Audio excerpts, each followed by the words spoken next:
Parliament just had a 3-week break. You almost had a week of leave in the middle, other than the Trans-Tasman bubble kind of messing that up. Other than the bubble, what was on your mind during that break? I'm by nature a planner. I always have been, and so usually at the beginning of the year, that's when I like to do a bit of thinking about what the year ahead looks like. And I know that I'm not alone in the fact that COVID has just made it so difficult for us to provide just that certainty going into, a year, let alone, obviously the next 5. And that's one of the things that I spent a bit of recess thinking about, was just how do I keep providing as much certainty as we can and in such an uncertain environment. And look, I think in 2020, we did that to the best of our ability. But 2020 in many ways, I think, has even relative to 2021, there was something about that period where, we were all in it together. It was almost, someone likened it to me like a sprint. We had these short, sharp periods where we tried to get through to learn what we needed to learn in order to get out to the other side. We're out the other side and we're still running. And so for me, a lot of thinking going into how I can keep providing that roadmap for people amongst all of that uncertainty. Because you're saying you're a planner. I am a planner. Lots of people would love to be planning some part of their lives next year right now, right? And they can't because they and I'm into the country. And my friends and my family too, because New Zealand's small. So I, like everyone else, I know people who might be outside of New Zealand right now but want to come back, or people who are inside New Zealand but need to go offshore, and thinking about how they plan their lives around needing to make those trips. And so that's absolutely front of mind for me. People who need to access labour. We can't lose sight of the fact that in amongst that, though, there are things that are really positive for New Zealand. But at the same time, how do we ease some of the things about the fact that we're in as good a position as we can be? How do we ease some of the fact that some of the tools we use to get there have created some hardship for people? So that's what I think a lot about. Yeah, because it's like 6 months from now. It's December. We're catching up for just before Christmas. Yeah. What's different in New Zealand? What's... My hope is we have more options. And the thing that gives us more options is the vaccine. But what are the options? The options that we're able to get from a vaccine, of course, are the way that we deal with, for instance, COVID when it arrives. At the moment, when you are exposed, and you are exposed when you have an unvaccinated population, it limits your options. That means that you have to use extraordinary tools like lockdowns in order to protect people.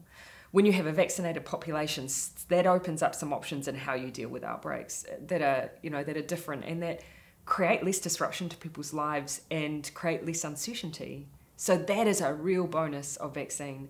I think one of the things that I would say is to anyone who thinks that the only reason you would get vaccinated is to travel, that is wrong. At any point, COVID can enter into a border. Even with all of the measures we've had, we've seen it. We need you to be vaccinated to protect you while you are here.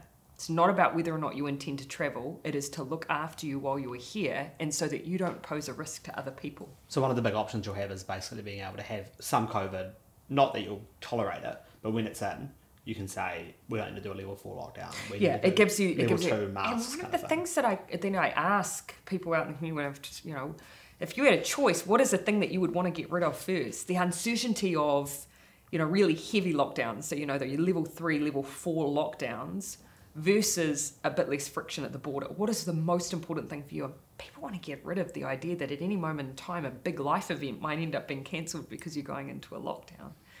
That hangs over people. I just think about the psychological impact it's had on Victoria, for instance. So having a widely vaccinated population just removes some of that threat while still being able to keep people safe. What's widely vaccinated? You've said you want to offer everyone a vaccine by the end of the year. That doesn't mean everyone's going to have a vaccine by the end of the year. Is there a percentage yet? Is that what we're going to find out next week on Thursday? Well, actually, we've all the way through been saying consistently, because the experts have been telling us that oversimplifies things, but just a number oversimplifies things. And I don't expect that that's going to change. We have more options the more people that are vaccinated. So again, I wouldn't want to have a position where suddenly there's a number out there, and if you achieve that number, people then think, well, I don't need to be. But you can Everyone needs to be. It's hard for people to kind of think about how to, plan out their life, because if they don't have any kind of sense from you other than just like everyone should be offered a vaccine. Like if you had some kind of I don't think we should assume that no one can plan anything in their life whatsoever. Whilst we sit and wait for an expert to tell us a percentage that's going to make, that at that point something is going to. I think that nothing in COVID has been as simple as that. What we're going to try and do next week is just think about a little bit about the next 6 months and the work that needs to be done in the next 6 months while we're vaccinating people.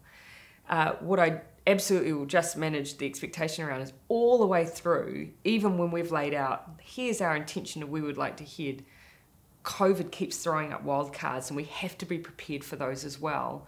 So there is an element to which we will continue to need to watch and learn from the rest of the world whilst preparing ourselves for lots of options. Will one of those options be that vaccinated Kiwis coming home might not have to pay all this money and take all this nightmare of booking for MIQ and might be able to come in, self-isolate at home, do a week in MIQ, something like that. Is that on the table? Yeah, look, these are some of the questions that we've been asking for advice on. So I'll just leave it at the fact that these are things that we are trying to think about nice and early.